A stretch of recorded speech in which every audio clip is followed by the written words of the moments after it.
In Matthew chapter 10, verse 16, it states, "Behold, I send you out as sheep in the midst of wolves. Therefore be wise as serpents and harmless as doves." My dear and esteemed viewer, I would like to share another quote with you, this time from the story of Sherlock Holmes in The Sign of the Four, a story written in 1890, essentially on the basic concept behind the concept of differential diagnosis. And this is a quote from an exchange between Holmes and Watson.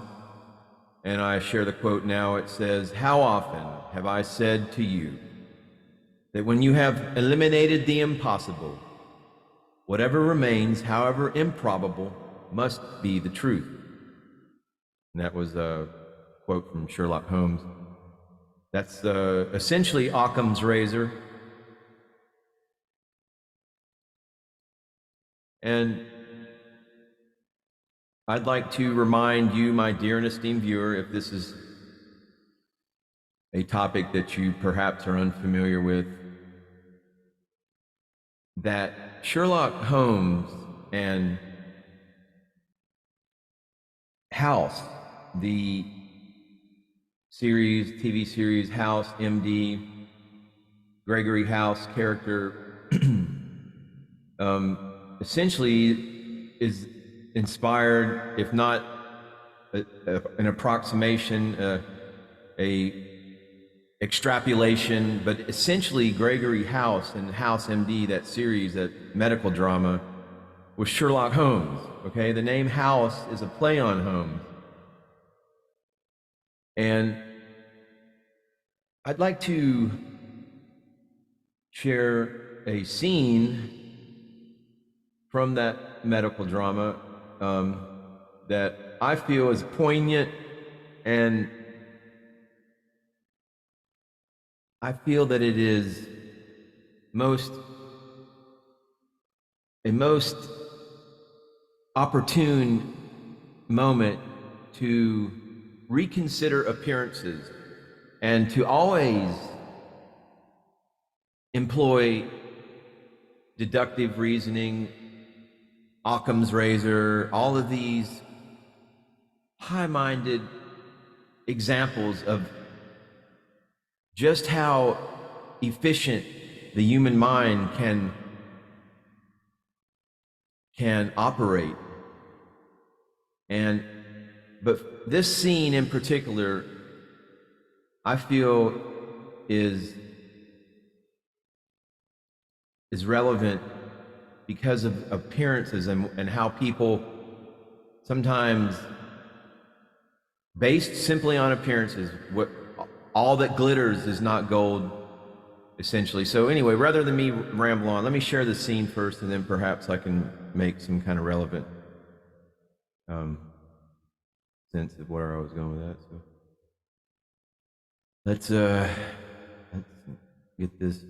Let's do this, shall we, folks? When I was 14, this is House talking about his origins as a doctor. Japan.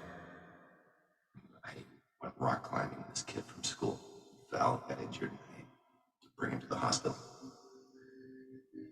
We came in through the wrong entrance, past this guy in the hall. The janitor. A friend came down with an infection, and the doctors didn't know what to do. So they brought in the janitor. The janitor. Who's a doctor. And a baraku, one of Japan's untouchables.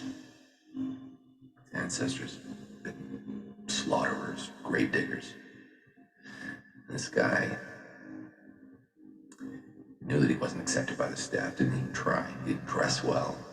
He didn't pretend to be one of them.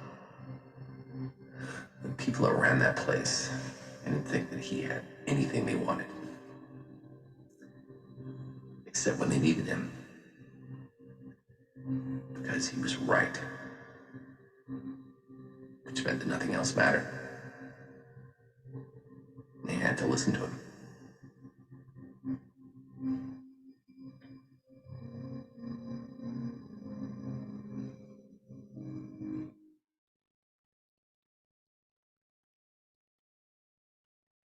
So I don't know if you caught all the the commercial, the ramifications, the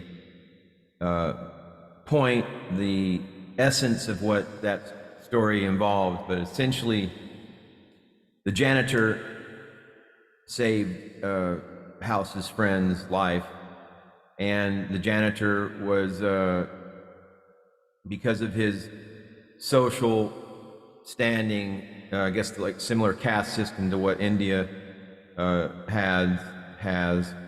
But anyway, they passed the janitor, who turned out to be in this hospital in Japan, who happened to be the most knowledgeable, most capable medical professional. But because of his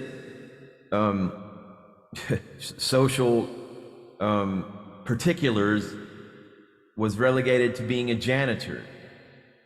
So you tell me, in this world that we live in, my dear esteemed viewer, that that there is no cause for the examination of things for the way that they are, and the method, the mode, the methodology of that examination should be as precise and as intense and as leveraging of all of your mental and logical gifts. And as you may or may not recall, House was a very eccentric individual who spared no one's feelings, who had no sense of social decorum for the niceties of sparing people's egos and feelings. All that mattered to House was the truth. And I think that is all that should matter to you, my dear and esteemed viewer, in the days that go ahead, that you will take up this type of method of deduction and exploration and investigation, very similar to what Sherlock Holmes and Gregory House were champions of. You will find that your life will be much more electrified, much more gratified, much more divine. Because when you only allow room for the truth in your life, that is when true miracles happen. And you may or may not know, but I'm seeking miracles in my own life. It's my aspiration to start a nonprofit here in the state of Texas. And I kind of came up with a name for my own. I don't hesitate to use the word religion, because it's not. It's just a concept. It's just a point of awareness, if you will. But Om Banda, and what that means and what that means to me, I believe, is directly in line with the truth of these sort of eccentric type of, like, say, a detective like Sherlock Holmes, and certainly a medical, even though fictional medical practitioners such as Gregory House. I count those two individuals, and fictitious though they are, you could even say that this new idea for a spiritual religion or organization is fictitious at this point.